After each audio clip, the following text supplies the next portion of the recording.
Sejam todos muito bem-vindos ao nosso canal, o canal Luzes da Nova Era. Eu sou Altanoir Oliveira. Sou Valéria Flores. E eu sou Gino Deledone.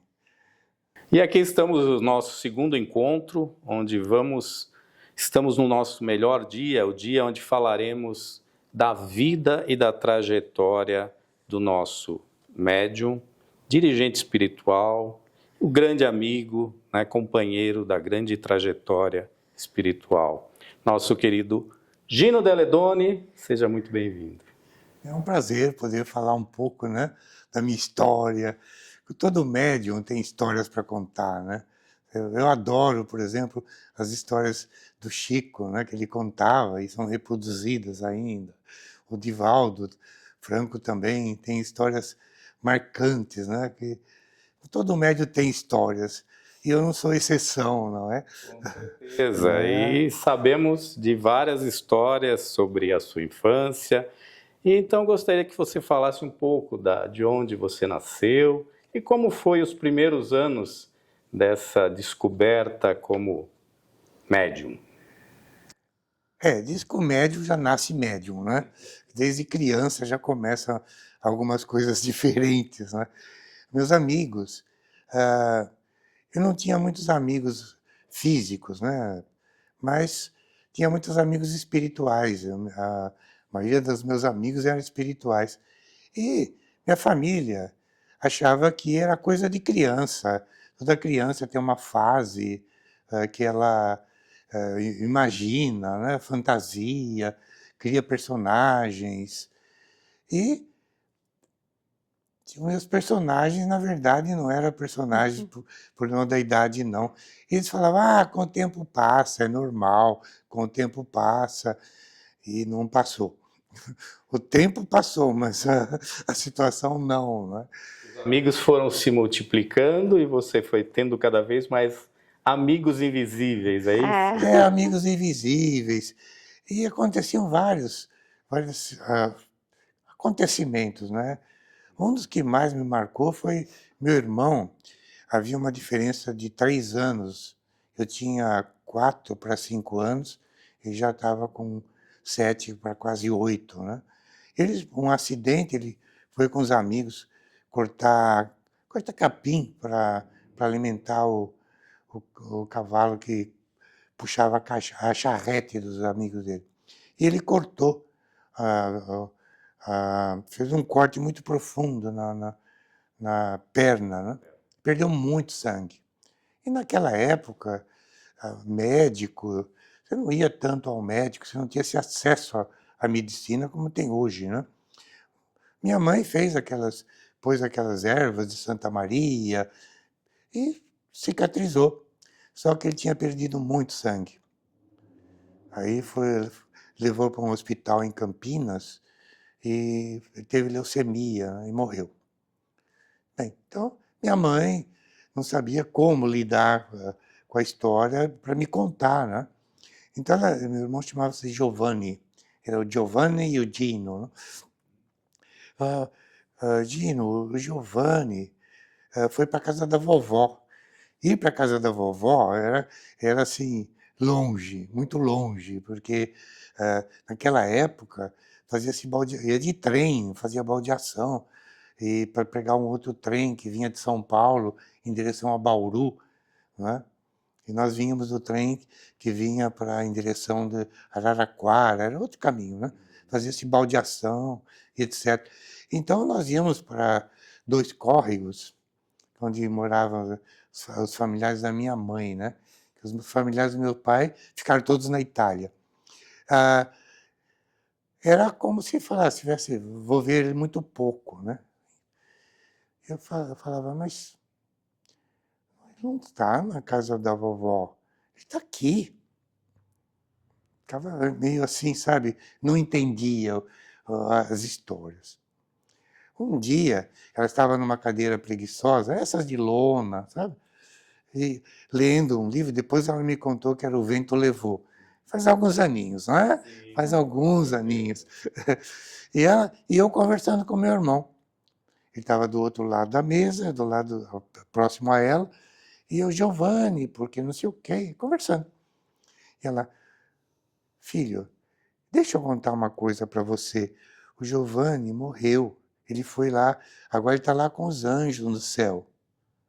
Eu falei, mãe, ele não foi para céu nenhum, mãe. Ele está aqui. Por que a senhora mente?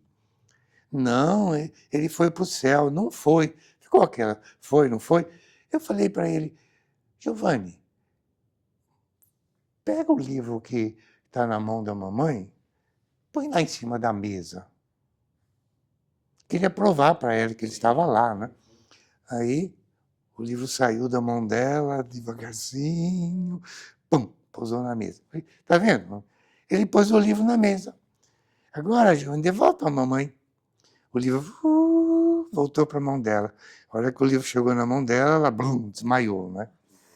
Aí que começaram a achar que tinha alguma coisa, né? Alguma coisa diferente. Aquelas crianças não eram bem as crianças da imaginação, o Giovanni não tinha ido para o céu, estava ali. Para você, era como se ele estivesse, continuasse ali, você ouvia como se estivesse encarnado, vivo. Ele conversava comigo da mesma forma que ele conversava antes. Temos que entender que ele era uma criança, né? Ele não tinha a menor noção de que tinha mudado de plano, né? Sim, as situações deviam ser as mais diversas possíveis, as visões, né, que você tinha na época. E sobre aquela outra história, né, a história de que você virou quase uma santidade na sua cidade. Quase eu virei São Gino. Acho que não tem esse santo ainda no céu, né? Não, porque eu era muito devoto, ainda sou, né? Devoto de Santa Teresinha, do Menino Jesus. Como minhas tias sabiam da minha devoção, elas que me deram a estátua da Santa Teresinha, um missalzinho com a imagem dela. Eu montei um altar no meu quarto. Imagina, com 4 para 5 anos, tinha um altar no meu quarto, com a santinha lá. E todo mundo achava muito bonito, uma criança inocente, um anjinho. Tão devoto. Acho que nós vamos pedir as coisas para ele pedir para a santinha. Ele vai ouvir, porque ele tem essa fé. Né? Então, elas falavam, olha, pede para mim, para sua santinha. Tá bom. Mas eu sei que Santa Teresinha gosta de rosas, né? Porque no retrato dela, no quadro dela, ela está com um buquê de rosas. Né?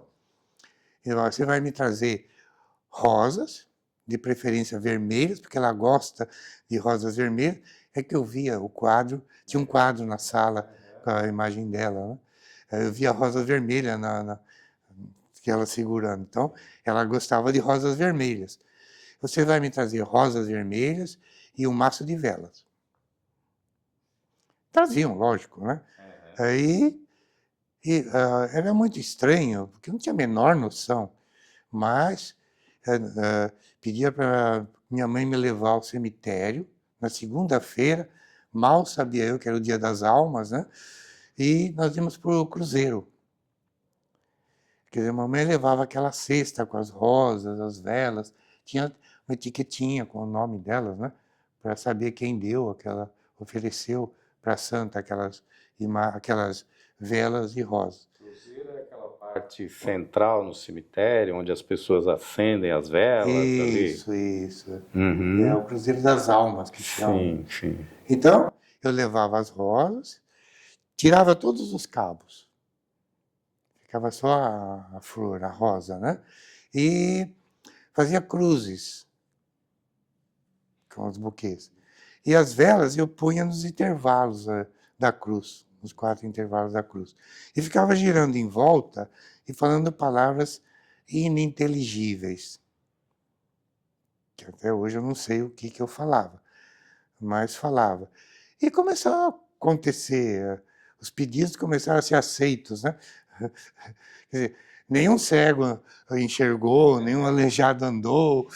Não foi um grande milagre, né? Mas vamos chamar de Little Miracle, Little Miracle, pequenos milagres, né? Não, de fato, eu acredito que era a fé das pessoas, porque elas achavam que eu era uma criança pura, inocente. Eu a santa ouviria, né? E elas não eram dignas, aquelas histórias, né? Eu acho que era a fé que elas tinham, era uma fé muito grande. Mas aí deixou a minha família em Polvorosa, que eu morava numa rua chamada Rubião Júnior. Então, saiu o comentário, imagine, cidade do interior, tantos anos atrás, que tinha um menino na rua Rubião Júnior que fazia milagre. Meu Deus. Meu Deus. O que começou a acontecer nessa pequena cidade? Foi um Deus nos acuda, porque vinha, tem muitos sítios e fazendas nos arredores, né? Então chegava aquelas carroças com pessoas que vinham para conhecer e pedir para o moço que faz milagres, pedir as coisas, né? Só que estavam nos trazendo cegos, aleijados, Está complicando um pouco. e não havia mais momento de paz para minha família. Era de manhã, na hora do almoço, de tarde, de noite. Aí, o que fizeram? Me levaram para a casa da minha avó. A casa da avó era o refúgio, né? E desmancharam o altar, tiraram o quadro da parede, para bom, vamos ver se ele é criança, ele esquece, né? Ele esquece. Essa cena lembra muito, né, o filme do Chico, né? Quando, né, as pessoas começaram a procurá-lo, né, em grandes e grandes multidões, e realmente a família pediu até que ele saísse da cidade, né? Lembra um pouco essa sua história, né? É claro que comigo aconteceu num grau menor, né? Não tinha a magnitude do Chico, mas começou a incomodar, sim. Porque eram pessoas desesperadas, não é? Que achavam que eu fazia milagres de fato, né? E aí, como transcorreu aí o restante da sua infância, adolescência, tudo foi ainda nessa pequena cidade? Não, depois eu mudei de Bebedouro. Meu pai trabalhava na Estrada de Ferro, né? Companhia Paulista da Estrada de Ferro. Ele foi transferido para São Carlos.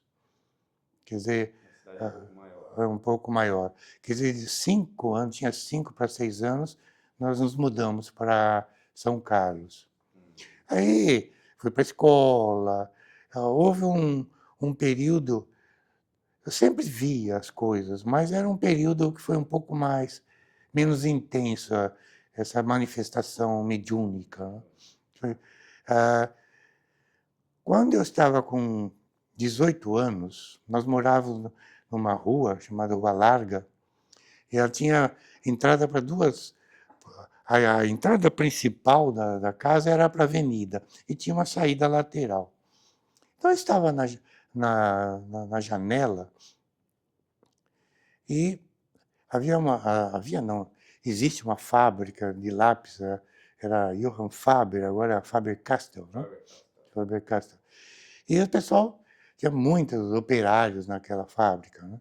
E na hora do almoço, saíam para almoçar e iam para casa. E eu estava olhando na janela, eu vi um grupo de homens ali na esquina. Eu falei, nossa, eu conhecia o pessoal do bairro, né? Eu falei, nossa, estranho, mas eu não conheço esse pessoal que está ali parado na esquina. Mas até aí, né? De repente, uma moça, pelo que eu entendo, ela trabalhava na fábrica, ela veio almoçar, né? Ela foi indo em direção ao grupo. Eu falei, meu Deus, mas a moça vai trombar com esse povo aí, né? E são todos homens. Qual não foi meu espanto quando ela atravessou os homens? Aí eu percebi que ela tinha corpo material, eles não. Você conseguiu distinguir a encarnada dos desencarnados, é isso? Exatamente. Porque eu percebi, no contraste dela com os espíritos, eu percebi que ela tinha mais consistência, mais sólida, né? Uhum. Eu fiquei aqui um pouco curiosa num detalhe. Como que sua mãe lidava com isso, né? Naquela época, todo mundo tão religioso, católico, né? Aquela coisa. Como é que ela lidava com isso, por exemplo, nesse processo do livro, né? É curioso isso, né? O livro, ela era médium, ela tinha alguma... Assim, como que ela administrou isso? Que deve ter sido difícil para ela, né? Na verdade, eles não tinham argumento nenhum para entender o processo. Deixaram acontecer simplesmente, né? É porque ela te acompanhava no cemitério, né? É muito curioso isso, muito interessante ela ter essa percepção, né?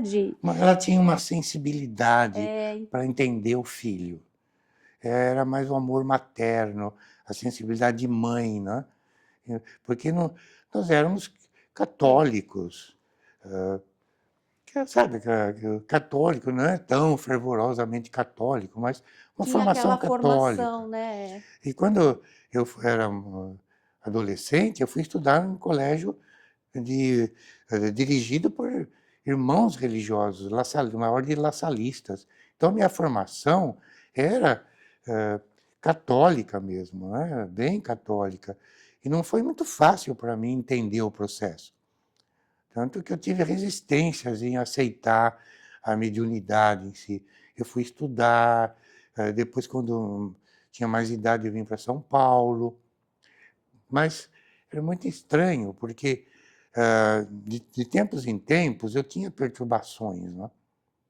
Aí eu ia na casa de um senhor, os chamados famosos benzedores, né? Na verdade são médiuns, são espíritos, mas leva o nome de benzedor para não se comprometer, né? Então, porque naquela época tinha muito preconceito em relação a isso, a benzedores, a médiums. Ah, sim, sim. Hoje está muito divulgada a doutrina espírita. Antigamente não. E os padres tinham um domínio muito próximo, A Igreja Católica era muito forte, né? Dominava, né? dominava, Dominava. né? E não deixava, né? Tudo que era diferente, né, do ensinado pela Igreja Católica era coisa demoníaca, né? Sim, Tudo que coisa, saía coisa do fora. demônio. Se tinha contato, né, com o outro mundo, né, é porque era coisas do demônio, né? E assim precisava exorcizar, coisa assim. E aí, Gino, você veio para São Paulo e como começou esse processo, então? Parece que também você não aceitou muito a sua mediunidade de primeiro momento, né? Eu sentia que eu tinha uma missão espiritual. Isso sempre foi muito forte em mim. Eu tinha essa consciência de que eu vim com uma missão. Mas eu não achava necessariamente que essa missão seria ser espírita ou médium. Então, eu fiz faculdade, fiz ciências sociais lá no interior, vim para São Paulo. Comecei a frequentar movimentos espiritualistas. Frequentei a Sociedade Teosófica, o Círculo Esotérico da Comunhão do Pensamento. Eu queria aprender, entender todo o processo que se passava comigo, procurando respostas, né? Que eu achava que nessas escolas espiritualistas eu encontraria explicações para o que acontecia comigo, porque era um verdadeiro laboratório de experiências, né? E então eu comecei a me levar a fundo mesmo, a Sociedade Teosófica, o Círculo Esotérico, a Achar ler. explicações e encontrar um caminho, mas sempre evitando a mediunidade. Eu achava que eu conseguiria mantê-la sob controle, né? Estudando. Até que chegou um momento que o plano espiritual deu checkmate, né? E aí começou uma longa história. Se fez necessário, então, iniciar a sua trajetória de médium, de trabalho, em razão por livre e espancada vontade? Bem mais espancada do que livre. Mas hoje eu entendo a pressão que fizeram sobre mim, né? Me deram um ultimátum mesmo. Numa outra ocasião eu detalho para vocês. Era... Muito bom. Aham. Que bom, com certeza teremos muito mais oportunidades de conhecer a trajetória, a vida, principalmente a partir daqui, a vida de trabalho espiritual, dos mais de 40 anos de trabalho espiritual do nosso querido Gino Deledoni. De momento, só temos a agradecer essa primeira parte, com certeza estaremos juntos em breve. É uma satisfação poder compartilhar, assim, tirar lá do baú, né? As velhas histórias, a trajetória. Mas era uma trajetória sofrida, muito sofrida. Mas hoje eu entendo que valeu a pena. Valeu a pena. Com certeza. Em breve estaremos juntos novamente. Obrigado pela audiência. Até uma próxima. Até a próxima. Até a próxima.